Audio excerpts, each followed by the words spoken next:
In this chapter, we're going to be studying polygons and specific types of polygons once we get past just the concept of what a polygon is and how to find some basic information about them.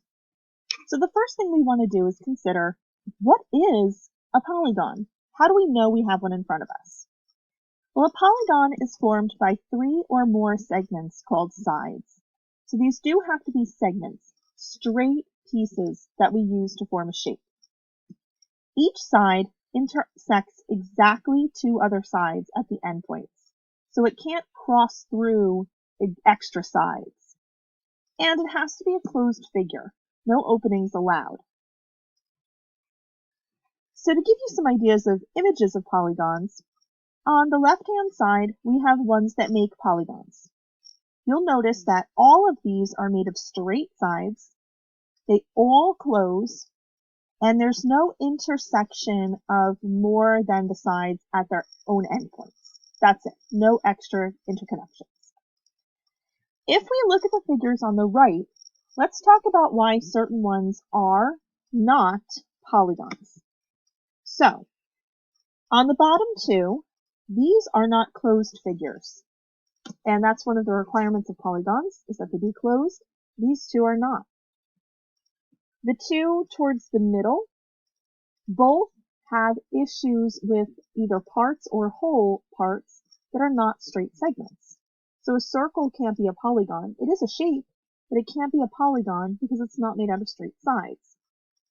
And the one on the left in that middle has a couple straight sides to it, but as long as we brought in that one rounded part to it, it's no longer a polygon. The 2 at the top are what we talk about as having more than the 2 intersection points that you're allowed at the endpoints. So in the one on the right, we have this extra intersection right here, plus the sides extended too far out and didn't close at the ends of those segments. So we've got actually 2 issues happening there. And then this one on the left, you might look at it and say, well, that's a polygon, it's 2 triangles. That's just it.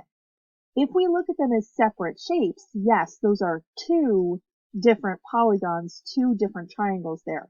But if you consider that entire figure as a whole, whether or not it's a polygon, it's not.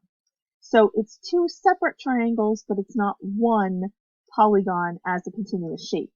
And if we look at it, we intersect in more than the 2 allowed places as we go along one side.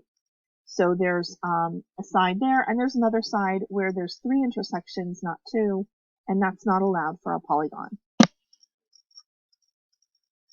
Okay, now that we know what makes a polygon, we have numerous polygons that we have special names for. Most of these I think you should be very familiar with from grammar school and just, naming shapes in your life experience. But a few of these will be new for some of you and maybe for most of you. So when we're naming polygons, we want to give them as specific names as possible. We want to be as clear to people when we're talking about them, what kind of shapes we're dealing with. They can help envision in their own mind when you're talking to them and having a conversation what this figure looks like.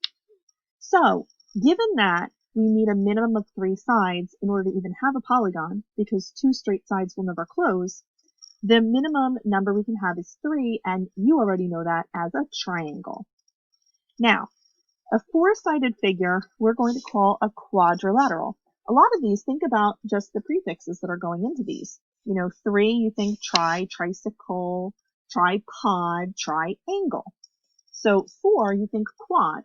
So that's where quadrilateral comes from. You should be very well aware of a 5-sided figure called the pentagon, like the one in DC.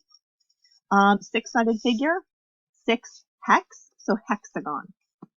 Now, one you may not be as familiar with, but you do need to become familiar with it for this course, is a 7-sided figure.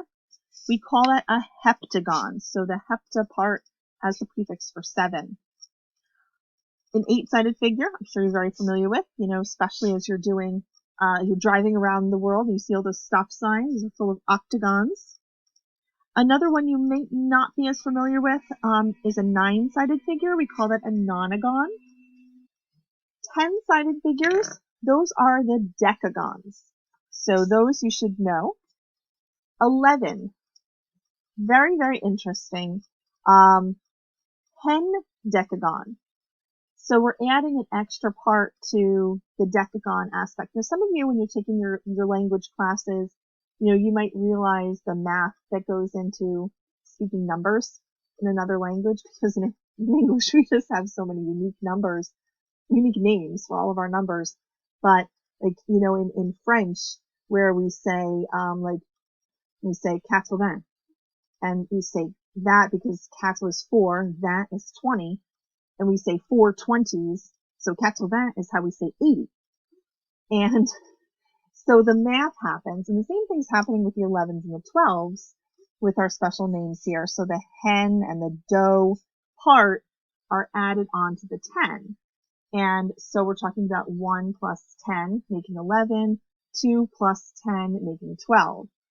So those you may not be as familiar with. I'm going to highlight, put a little asterisk again next to the 4 that you are probably not as familiar with. Although I do see students who have seen them before in grammar school. So it's not that everybody hasn't seen them before, but just they're probably the least familiar to you out of all the rest. The last thing is, granted, we could just sit here forever and give each shape its own unique name, but at some point it becomes just not the best scenario anymore, or it's just not realistic for us to know all of those names. So after the 12, that's going to be our stopping point, and anything above 12 sides, we're going to call them n-gons. Now the n we're going to replace with the number. So if you had a 15-sided figure, you're going to call that a 15-gon. Okay? If you had a 32-sided figure, you're going to call it a 32-gon. Let's do a quick reminder on these two terms that we've talked about before. In fact, there's a couple of terms that we're just going to make sure that we're very clear on. Just remind us of them as we go into this polygon chapter. And two of these terms are concave versus convex. We talked about these back early on in the year when we were first talking about geometric units and shapes and how things are developed in the course of looking at relationships of figures. So for us, remember that convex shapes don't come in on themselves. They don't fold in, they don't bend in on themselves, while concave does. We had a formal rule behind this where we said that for convex, if we extended all of the sides, there was no crossing into the figure with any of those extended sides. But for concave, there is. So our sides, extended sides, would go into the figure just like you saw those last two I drew. So that was the formalized definition, but we can think about it as caving in on itself if we're looking for, the quick and easy way to look at those terms. So a couple of other terms that we've seen before, we just want to make sure that we are nice and solid on them, are the terms equilateral, equiangular, and regular. So again, these, if we break down the words and we think about equa and we think about lateral, equa indicating congruency, lateral talking about sides. So when a figure is equilateral, all sides are equal lengths. Equiangular, equa, and angular, meaning that all of the interior angles are going to be equal measures. And we're going to be doing a lot of work with the interior angles and other parts of polygons in just a moment. And then that term regular meant that a figure is doing both of these things at the same time. It was a shorter way to get both of those concepts across to someone that we're communicating with. So a regular figure is both equiangular and equilateral. All right, let's start talking some numerical relationships about polygons. So one of the things we know already are that triangles are 180 degrees in total. That was our triangle sum theorem from a while ago. And if we knew 3 angles in a triangle, we know they'd add to 180 degrees. If they gave us 2 of them, we could find the third by easily subtracting. If everything was in algebraic form, we could add all the expressions up, set them equal to 180, and we could find the value of x. We could find all the angles. We could do lots of things by just knowing that the interior sum of the angles in a triangle is 180 degrees. Well, let's see how we could use that moving forward. If we think about the next size polygon up, So going from a three-sided figure to a four-sided figure, a quadrilateral, if we drew a line from one corner to the next one across, which technically we're going to learn that is something called a diagonal, what we've actually created are two triangles, which means if we added up all the interior angle sums for two triangles, we would have 360 degrees. So that means every quadrilateral we come across is always going to have an interior sum of the angles of 360. So that helps again if we're trying to do algebra or if we're trying to find a missing angle. If we keep building that up and think to the next figure up, now we've got a pentagon, a five-sided figure. Well, if I was going to start from one corner, I could now draw three triangles by creating two of those lines, those red lines called diagonals. And if I've got three triangles, well, that's 180 degrees three times. So that comes to 540 degrees. So if we saw that one triangle made one triangle and a four-sided figure made two triangles and a five-sided figure made three triangles, can you guess how many triangles we'd get out of a six-sided figure? Well, hopefully you said that we'd increase the number of triangles by one and we'd get four triangles. So each time that we worked through this, we had two less triangles than we did number of sides. So for any polygon, any size polygon, if we're trying to figure out what the interior angle sum would be, this is going to be our general rule. We're going to multiply the degrees in a triangle, 180, by the number of sides minus 2, because we can make two less triangles than the number of sides we have. So, as an example, if I wanted to go far out there and jump right to a 24-sided figure, I would just multiply 180 degrees by 22, because that's 24 minus 2, and a 24-sided polygon would have a total interior angle sum of 3,960 degrees. Okay, so the rule that we just did, finding the total interior angle sum for a polygon, has no requirements as to what kind of a polygon you're working with. That could be a regular polygon, it could be an irregular polygon. Doesn't matter, as long as it's a polygon. Every single angle, individual angle, could be a different measure. We were only concerned about the total sum. However, for some of the other things that we can find out about polygons, they are restricted to being regular or not. So what we're going to work on next does come with the supposition that we are working with regular polygons. So you'll want to get that information from, a description in the problem, what's going on. You'll need to know that you're talking about a regular polygon. So if we keep in mind that we know the total angle sum from the relationship we just found in the last example of 180 times sides minus 2, then in a regular polygon, all interior angles would be exactly the same measure. So if I had a 10-sided figure, I could get the total interior sum by multiplying 180 times 8, because that's our 10 minus 2, and that would give me 1,440 degrees. If we have a regular polygon, and I know every single angle is exactly the same measurement, then I can take my 1,440 total, divide it by the 10 sides and therefore 10 angles that the figure would have, and that means each interior angle is 144 degrees. All right, let's go a little further with these concepts. Now here's another general rule. The exterior angles of a figure will always add 360 degrees when you're talking about a polygon. So, if we've got a regular polygon, all the exterior angles are going to be the same measure. Now, let's talk about interior versus exterior for a moment. So if I had, say, just a quick triangle, We've talked about interior versus exterior before, but we have, say, one interior angle right here, marked in the red, and its own exterior angle on the outside, marked in the second red arrow. What do we know about the two of them together? Well, together, the interior and its own exterior angle form a linear pair. So interior plus exterior equals 180 degrees. So that's two relationships that we know about exterior angles that we can use to find out angle information if what we're given is limited.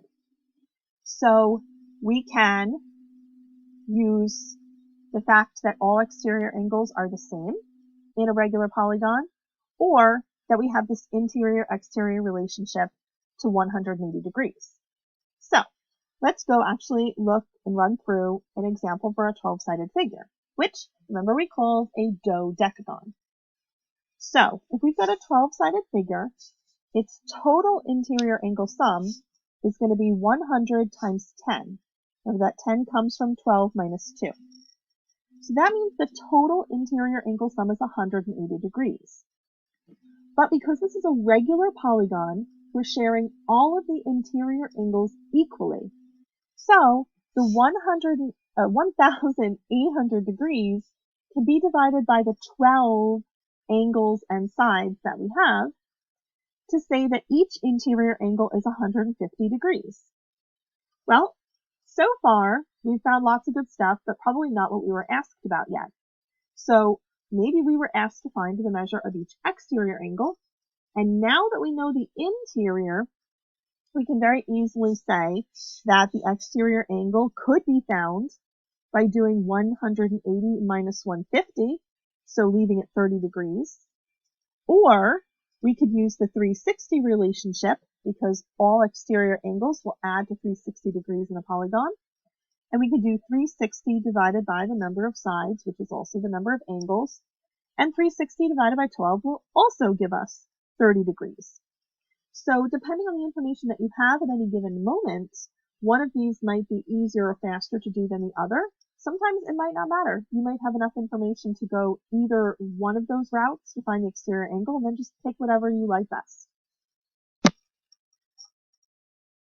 With each of these examples, I've been coming at it from a different perspective of what kind of information you're provided at the beginning and what you can find given that information.